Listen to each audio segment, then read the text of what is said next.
Cole loves his babysitter B, who is hot, funny, and popular. One night, in a moment of defiance, Cole secretly stays up past his bedtime to discover she's actually a cold-blooded killer who's in league with the devil. That's why today on the Summarizer, The Babysitter. This is the story of Cole, a kid with only 2 friends and a phobia of injections. On the way out of school, we meet Melanie, his neighbor and best friend, and his father's car, who later becomes important. When Cole returns home, the bullies arrive. They are going to beat him up, but here we meet B, his babysitter. She threatens them so they won't touch Cole again. And after the bullies leave, she gives him advice on how to deal with them the next time. You gotta punch him in the dick. She catches him up to his house. During the ride, they talk about seeing each other the next night and greet with E.T.'s fingers. That same day, his father teaches him how to drive. But Cole is afraid of this too, and can't even start the car. The next day, on the school bus, Melanie tells Cole that when the babysitters put the kids to sleep, they bring their boyfriends to have sex, and that if he stays up that night, he's gonna find out. Then Cole sees B with a guy he doesn't know. His parents are going out all weekend, and B arrives to babysit him, and this is what they do all afternoon. After eating, acting out a scene from a movie, and laughing a lot, it's his bedtime. But Cole doesn't want to. B convinces him to have a drink and go to sleep, but he mustn't tell his parents. She goes to get hers, but Cole throws it away and pretends he drank it. Cole tells Melanie that he's going to find out what B does when he falls asleep. When B goes to say goodbye, Cole tells her he feels weird all the time, and she tells him that all the girls are going to want him in his senior year. After a few minutes, Cole hears people arrived and tells Melanie that he's going to find out what B's doing. So he sneaks down the hall to spy on her. Here we meet her friends, Max, Allison, John, Sonia, and Samuel, the guy we had seen B with. They are playing with the bottle, and B's challenge is to kiss everyone. First, she kisses Max, goes to Allison, and we see the best scene of the movie. This movie's getting weird. Then she goes with everyone until it's Sam's turn. At that point, we realize that he doesn't know any of them, and he met everyone today. After that, B gave him the kiss of his life. Everything was going too good for Sam to be true, so at that point, B sticks 2 knives in his head and tells him that he is helping to fulfill a great purpose. She puts all his blood in their cups, and they prepare to make a deal with the devil to get whatever they want. So they open a box containing a book to make a ritual. This book is very old, and they say it is the only one that exists. Finally, B tells them that they will take blood from the child. Seeing the whole situation, Cole goes in panic and calls the police. He tells them everything he saw, and they ask him to hide while the police arrive.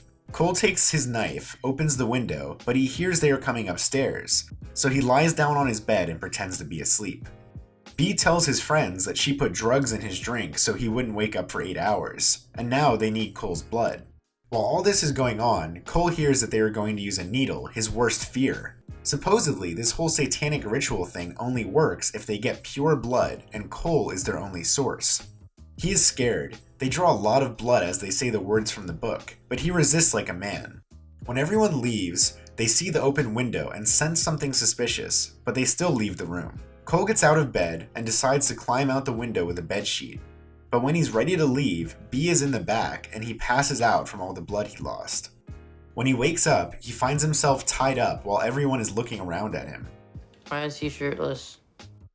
They ask him why he was awake and why he tried to escape out the window. Cole says because he was going to smoke in the woods. You weren't gonna share with your boy? Come on, man. He also tells them that he didn't have the drink because he doesn't like alcohol. He just pretended to do it to impress her.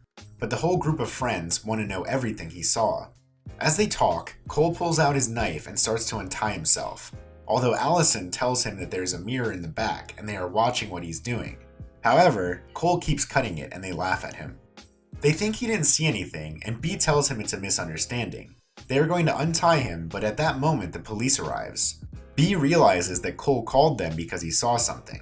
Max kicks him and the police come in. One of them kills a cop, and before he dies, he shoots Allison. B slits the throat of the other cop, and Max smashes the skull of the other one. Over the radio, the police want to know if everything is okay. B asks Cole for the code to say that. Cole tells her it's 10:53, but when he's going to say it, B stops him. She knows it's a lie. She threatens him to tell her, and Cole ends up saying it's code 7. Just by hearing that, the police think everything is fine and nothing happened. Meanwhile, Allison is injured on the floor. Sonia realizes she's going to bleed out, but they can't call the ambulance. Cole takes advantage of this and escapes. B chases him, but when John is going to catch him, Cole pushes him and dies brutally. Everyone gets mad that he killed their friend and goes upstairs to get him. Cole comes down with the bedsheet he had thrown, but Max arrives and makes Cole fall. Before Max goes down to look for him, Cole hides in the garage. There he sees that Sam's body is there and takes some things and a rocket called the Fat Dragon. With all this stuff, he opens a small window to hide under his house and hides. Sonia realizes that there's an entrance and enters Cole's hiding place. There she sees a spider that is on top of Cole, but she doesn't see him. She was leaving, but hears something. At that moment, she goes to kill Cole, but he throws the Fat Dragon at her and misses. Sonia sticks her hands in some rat traps, which gives Cole time to escape.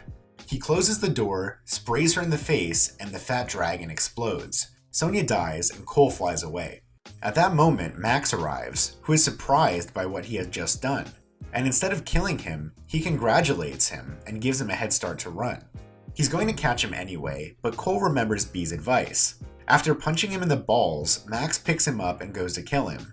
But he doesn't kill him because of the following. Someone is egging the house, so they stop everything and go see what's going on. Jeremy is the one who is throwing eggs at his house. So Max asks him if he's going to let that little bully do whatever he wants. He tells him that if he beat up Jeremy, maybe he will let him go. Cole goes back to confront him, but not everything goes as he wanted. He misses a kick and Jeremy takes a punch at him. Then, lying on the floor, he tells him what's going on, but he doesn't believe him, so he crashes an egg on him and leaves. Max tells him he's not going to let him go. Cole takes a hit and he is happy about it, but then starts chasing him. They both go up to his treehouse. Max knows he will kill him, but he won't let him die with the egg on his face. He takes it off, and as he is about to kill him, he falls through a broken board. He holds on, but his hands slip, and with a rope, he hangs himself. Cole survives the fall, and B shoots him. He then runs off to Melanie's house, and tells her everything we've already seen. Her father isn't in the house, and it's only then when he realizes he's the only person his age who has a babysitter. They see a shadow and hide. B goes into the house and looks for him everywhere, but can't find them. Cole apologizes to Melanie for putting her into this, and tells her to call the police and tell them code 1053. And in case anyone was wondering, he knows the codes because he wanted to be a cop. See, nobody cares. Melanie kisses him and Cole leaves the house, but instead of running away or hiding, he starts yelling for B to come get him. When he goes into his house, he realizes B cleaned up everything they did, but finds Allison dead and B's book. Well, Allison wasn't dead, and she attacks him. She tells Cole that she only agreed to do this so she could have her dream job, though later she gets mad and wants to kill him. Cole throws everything he sees at her, and Allison goes to kill him with the knife, but at that moment, she gets her head blown off. B tells Cole that she killed her because she was so annoying, that she already cleaned up the whole scene and she'll have to leave again, but he doesn't know what to do with him. Cole takes her book and threatens to burn it. He's tired of everything that happened that night and wants to know what's going on, so she tells him everything. According to the book, she mixes in the blood of the innocent with the blood of the sacrificed, while you recite verses from the book and you get whatever you want. She tells him that she was shy and scared, and now she is strong and confident because of this. Yeah, she killed a lot of people, and on top of that, she asked to be less shy. I would have asked to be a millionaire, at least. Comment below what you would have asked for. She tells him that she didn't shoot him, but killed Allison because he is her friend. B's plan is to say they were attacked and they fought back, and she proposes they leave together. The two of them will have fun and fulfill all their desires with the book, but Cole starts to burn it. He runs out of his house, takes Melanie's father's car, and as B tries to turn off the fire, Cole pretends to be Toretto and crashes the car into the house and falls on top of B. He goes looking for her and she is still alive. He tells B that he loved her but ran her over because she was going to hurt other kids. She wants to put E.T.'s fingers together, but he doesn't and dies. When she leaves, the police and fire department arrive. Melanie says goodbye to Cole. The bullies realize he drove a car into the house and killed people and show him respect. His parents arrive and kill Jeremy's bike. They see that he is hurt, and Cole tells them that he doesn't need a babysitter anymore. In the post-credits scene, we see that B is still alive, and that's how this movie ends. So that was The Babysitter. Comment below what series or movies you would like me to summarize next. See you later! Go to work. Okay. Bye.